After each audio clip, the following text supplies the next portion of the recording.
because the archaeological discoveries that are referred to in the ancient Near East reveal to us the spiritual and cultural heritage of all of the inhabitants of the region, including the Israelites. And one of the major consequences of these finds is the light that they have shed on the background and the origin of the materials in the Bible. So we now see that the traditions in the Bible did not come out of a vacuum.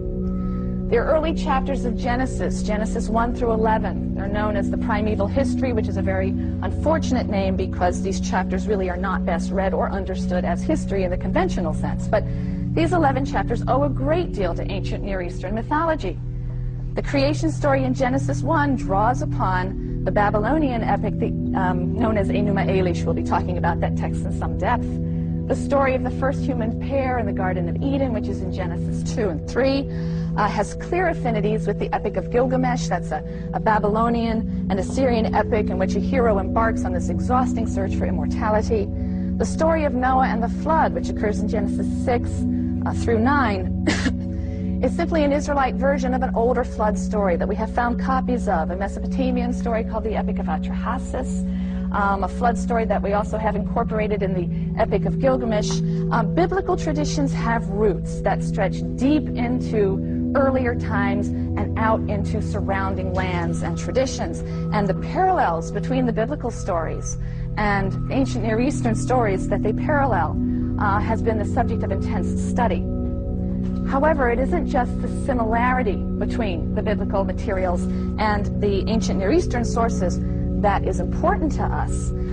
In fact, in some ways, it's the dissimilarity that is remarkably important to us. The biblical transformation of a common Near Eastern heritage in light of its radically new conceptions of God and the world and humankind. We'll be dealing with this in some depth, but I'll give you one quick example. We have a Sumerian story about the 3rd millennium BCE, right? Going back 3,000 BCE. It's a story of Ziusudra, and it's very similar to the Genesis flood story of Noah. In both of these stories, the Sumerian and the Israelite story, you have a flood that is the result of a deliberate divine decision. One individual is chosen to be rescued. That individual is given very specific instructions on building a boat. He's given instructions about who to bring on board. The flood comes and exterminates all living things. The boat comes to rest on a mountaintop.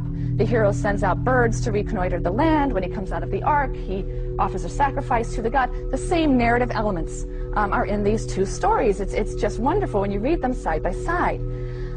So what is of great significance, though, is not simply that the biblical writer is retelling a story that was clearly went around, everywhere in the ancient Mesopotamia.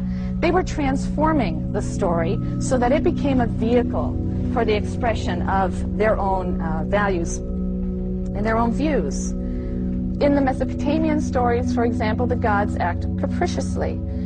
The gods act on a whim. In fact, in one of the stories, the gods say, "Oh, people, they're so noisy, I can't sleep. Let's wipe them all out." Right? That's the rationale. There's no moral scruple. They destroy these helpless but stoic humans who are chafing under their tyrannical and unjust and uncaring rule. In the biblical story, when the Israelites told the story, they modified it. It's God's uncompromising ethical standards that lead him to bring the flood in an act of divine justice. He's punishing the evil corruption of human beings that he has so lovingly created and whose degradation he can't bear to witness. So it's saying something different. It's providing a very different message.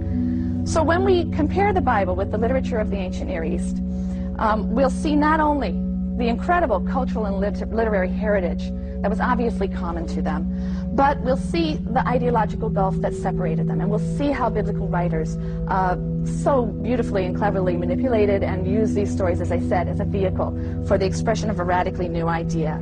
They drew upon these sources, but they blended and shaped them in a particular way. And that brings us to a critical problem facing anyone who seeks to reconstruct ancient Israelite religion or culture on the basis of the biblical materials. That problem is the conflicting perspective between the final editors of the text and some of the older sources that are incorporated into the Bible, some of the older sources that they were obviously drawing on. Those who were responsible for the final editing, the final forms of the texts, had a decidedly monotheistic perspective, ethical monotheistic perspective.